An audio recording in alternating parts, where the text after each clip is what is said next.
Olá! Hoje a gente vai falar sobre indicação e solicitação de parecer à equipe de cuidados paliativos do Hospital Estadual de Vila Velha. Então, meu nome é Lorena e eu sou médica da equipe de cuidados paliativos. Para a gente começar, a gente precisa relembrar o que são cuidados paliativos. Então, a Organização Mundial da Saúde define os cuidados paliativos como uma assistência promovida por uma equipe multidisciplinar que tem como objetivo a melhora da qualidade de vida, tanto do paciente quanto de seus familiares, principalmente quando a gente está diante de uma doença que ameaça a continuidade da vida. A gente tenta prevenir, aliviar o sofrimento, identificar, avaliar de forma impecável e tratar todos os sintomas, não só a dor, mas sintomas físicos, sociais, psicológicos e espirituais. Então, na prática, sim, cuidado paliativo ele é feito por todo mundo que presta o atendimento ou tem algum contato com aquela pessoa. Então, cuidado paliativo é paciente, família, equipe e comunidade. O técnico, o enfermeiro, assistente social, psicólogo, terapeuta ocupacional, plantonista, todo mundo que tem contato com esse paciente que está internado no nosso serviço é responsável por fazer cuidados paliativos de alguma forma.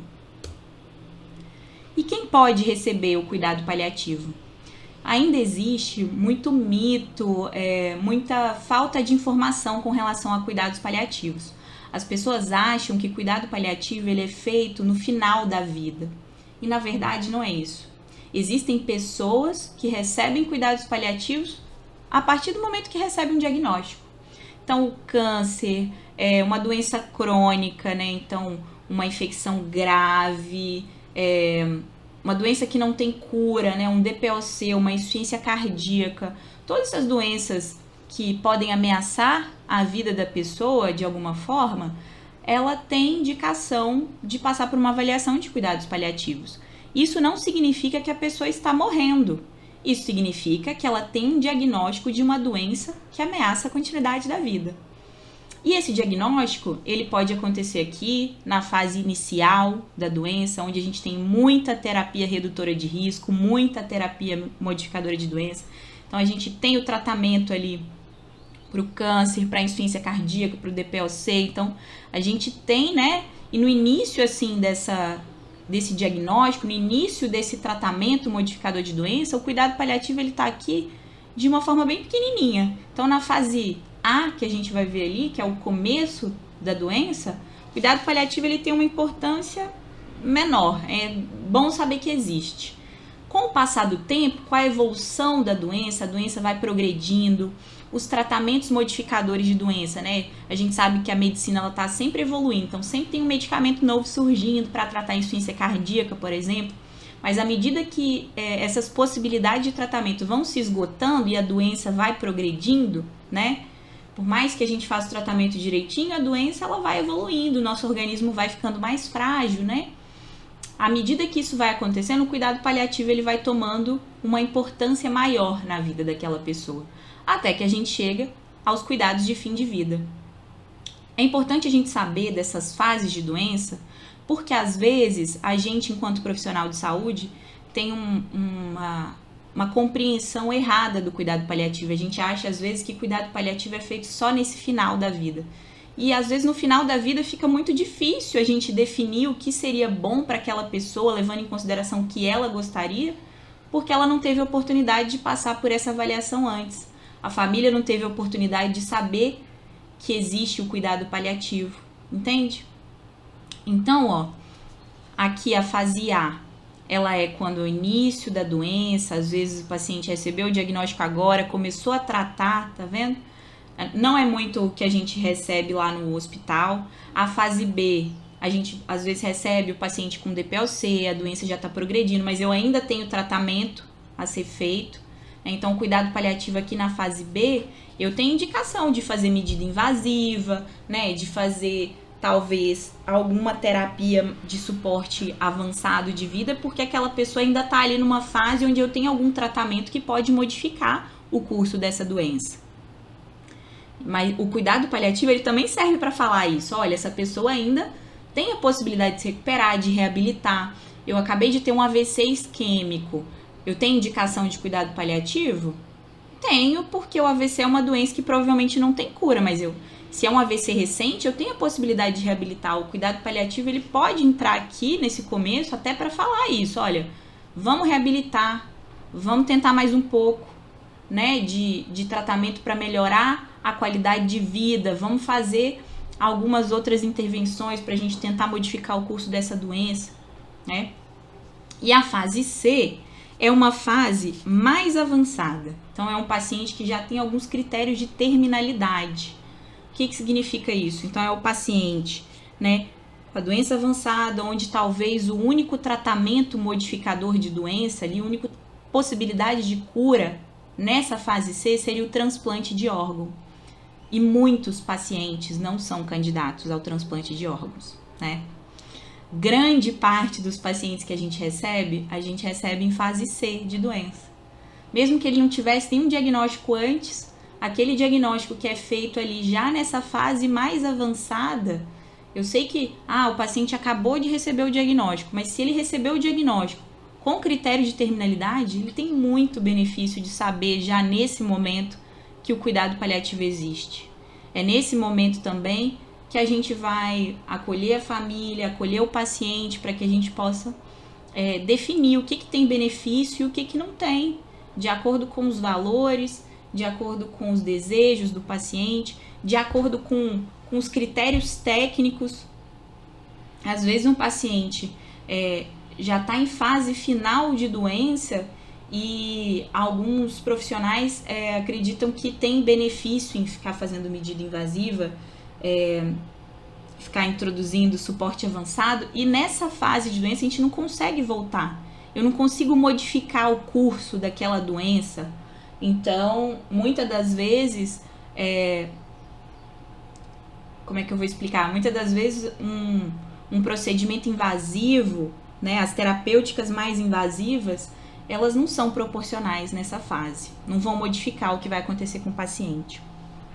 E nessa fase C, não significa que o paciente está morrendo, significa que ele tem uma doença em fase terminal, mas ele pode viver anos, talvez, com essa doença, se os sintomas estiverem bem controlados, se ele não tiver nenhuma outra intercorrência.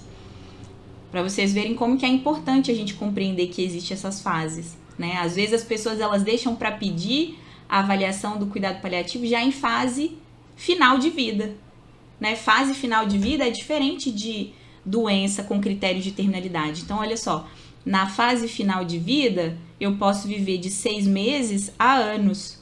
Já na fase C, né? Eu posso viver de 6 meses a anos, que é onde eu tenho critério de terminalidade. No início da fase final de vida, já diminui um pouco mais o meu tempo.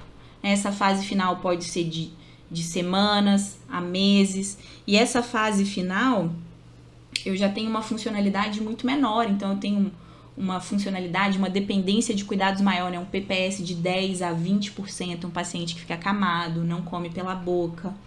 Então, não é só nessa fase final, né? Nessa fase final, a gente consegue perceber melhor a indicação de cuidados paliativos, mas talvez o paciente teria se beneficiado desde essa fase aqui de trás, ó. E a fase E é o processo ativo de morte, que depois a gente vai até falar um pouquinho mais sobre isso em outro momento, dos sinais de processo ativo de morte, que seriam as últimas horas, os últimos dias do paciente, que ele começa a ficar cada vez mais sintomático, e ele mostra pra gente, né, que essa fase, ela tá acontecendo, e é muito importante a gente saber reconhecer para a gente poder orientar a família, a gente fazer um adequado controle de sintomas e tomar decisões mais assertivas. E a fase F seria o pós-óbito, né? A fase que a família fica de luto, é uma fase onde a gente precisa continuar com o acolhimento familiar, orientar de forma correta. E aqui é para mostrar para vocês quando eu falo de funcionalidade, o que significa. Para vocês verem, né, também a importância do cuidados paliativos em um momento de alta dependência de cuidados. A alta dependência de cuidados, muitas das vezes, está relacionada à fase avançada de doença. Não significa que um paciente que é totalmente dependente de cuidados está em uma fase avançada. Mas se eu tenho um paciente, né, eu fiz a admissão de um paciente, que ele tem uma funcionalidade muito baixa, passa a maior parte do tempo na cama ou sentado, isso me chama atenção para que talvez ele esteja se aproximando ali dos critérios de terminalidade, da fase final de vida, né? Então, quando eu falo de funcionalidade, de funcionamento, eu sempre dou exemplo assim, a gente, né, profissional aqui que está trabalhando, eu, por exemplo, eu como sozinha, eu converso né, com as pessoas, eu pago conta, então eu posso não estar 100% de saúde, mas eu tenho uma funcionalidade, eu funciono 100%. A maioria dos nossos pacientes, idosos, com dependência de cuidados, deambulam com dificuldade, passam a maior parte do tempo acamado, então a funcionalidade deles, vai caindo, tá vendo? E a necessidade de cuidados paliativos aumenta à medida que a nossa funcionalidade cai. Então essa figura é mais para chamar a atenção de vocês que isso também pode ser uma indicação de solicitar uma avaliação da equipe. Com relação às condições do paciente, então quando que a gente pode pedir cuidado paliativo?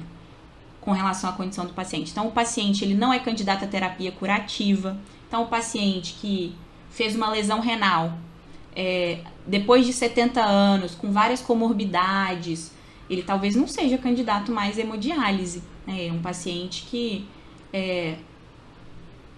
a gente vai ter alguns critérios para ver que ele talvez não faça mais sentido fazer um transplante de rim. O paciente com câncer metastático, metástase cerebral, metástase óssea, ele não é mais candidato à terapia curativa, então ele vale a pena um acompanhamento com a equipe de cuidados paliativos. O paciente tem uma doença grave, prefere não ser submetido a tratamento de prolongamento de vida. A gente teve uma paciente recentemente também, que tinha uma insuficiência de válvula, não lembro exatamente se era mitral ou aórtica, grave, precisava ser submetida a uma cirurgia cardíaca e ela não desejava ser submetida a essa cirurgia. Então, esse paciente que tem uma doença grave e prefere não ser submetido ao tratamento, ele é candidato a cuidado paliativo. Se ele está com um nível inaceitável de dor por mais de 24 horas, com sintomas não controlados, se tem um sofrimento psicossocial e espiritual não controlado, tem ido frequentemente, está escrito lá, você fez admissão, o paciente foi mais de uma vez no último mês pelo mesmo diagnóstico, alguma coisa está errada. Se ele está com tratamento otimizado, né, ou ele não está com o tratamento correto, ou se ele está com tratamento otimizado e mesmo assim está precisando de atendimento de emergência, isso significa que ele precisa talvez de cuidados paliativos, precisa pelo menos ser avaliado, para a gente saber em qual fase de doença ele está. Mais de uma admissão hospitalar pelo mesmo diagnóstico nos últimos 30 dias. Então o paciente recebe alta e reinterna, recebe alta e reinterna. Alguma coisa não está certa. Internação prolongada sem evidência de melhora, internação prolongada em UTI, prognóstico reservado documentado pela equipe médica. Isso tudo é indicação de pedir avaliação da equipe de cuidado paliativo. De acordo com a doença de base, então lá atrás eu falei com vocês que são várias as doenças, né, que tem indicação de cuidado paliativo.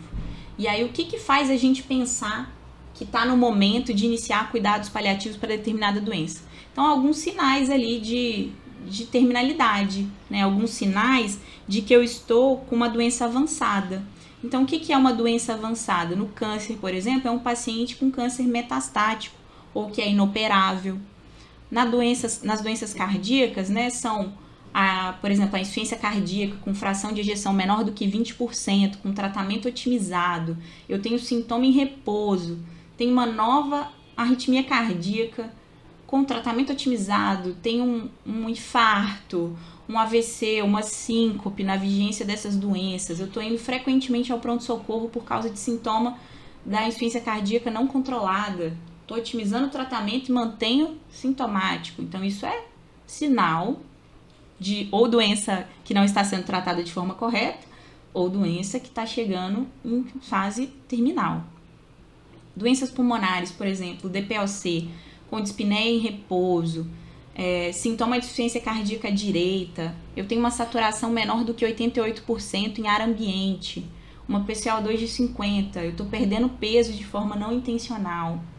Na demência, então o FAST acima de 7, uma incapacidade para andar, eu falo menos do que 6 palavras inteligíveis, eu já estou com incontinência urinária ou fecal, estou indo frequentemente ao pronto-socorro por diversas intercorrências relacionadas ao fato de ficar ali imóvel, acamado, né? Uma pneumonia por broncoaspiração, albumina menor que 2,5, tô diminuindo ali a quantidade de alimentos ingeridos. Isso é um sinalzinho de fase terminal de doença. Nas doenças hepáticas, a gente recebe muito paciente cirrótico. Então, o paciente cirrótico, não candidato a transplante hepático, tem um TP maior que 5 segundos, albumina menor que 2,5, ascite refratária, PBE, icterícia, desnutrição ou perda de massa muscular. Então, aquele paciente que está reinternando ali, um paciente que está com uma ascite volumosa e a gente drena e ela volta. Então, isso é indicativo de que esse paciente deva passar por uma avaliação do cuidados paliativos. Doenças renais, então o paciente, né, que como eu falei ali atrás, que às vezes não é candidato a diálise, tem uma taxa de filtração glomerular, né, menor do que 15 ml por minuto, que seria o paciente dialítico, mas não candidato a diálise. Uma creatinina maior do que 6. Então, esses pacientes, eles ficam muito sintomáticos. Se eu não vou indicar diálise para eles, eles precisam ser acompanhados pela equipe de cuidados paliativos. Uma síndrome muito comum na geriatria, né, então eu não falei anteriormente, mas é bom a gente ressaltar que cuidados paliativos não tem a ver com a idade do paciente. A gente faz cuidado paliativo pediátrico, cuidado paliativo em jovem, em adulto, em idoso. Hoje tem cuidados paliativos até neonatais.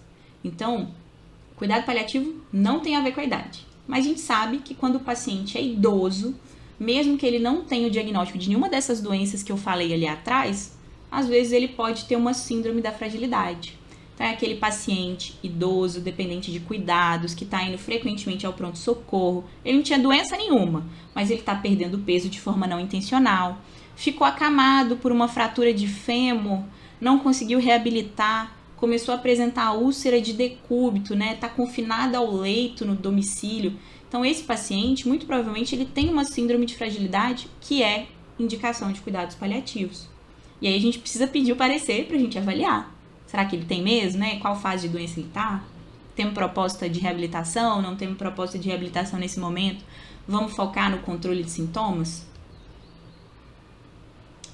E aí a gente tem também critérios específicos para UTI.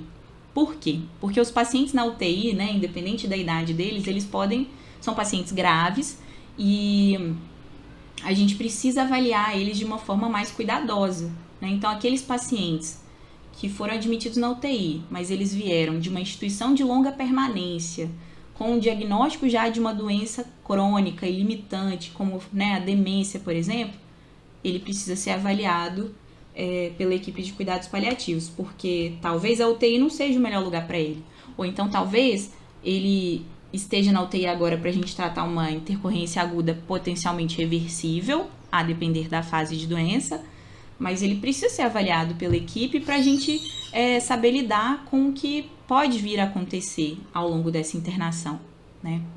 Se eu tenho 2 ou mais admissões na UTI, na mesma internação hospitalar, então esse paciente a gente está fazendo um tratamento otimizado, ele não está evoluindo bem, ele está evoluindo mal, ele está cada vez mais dependente de cuidados.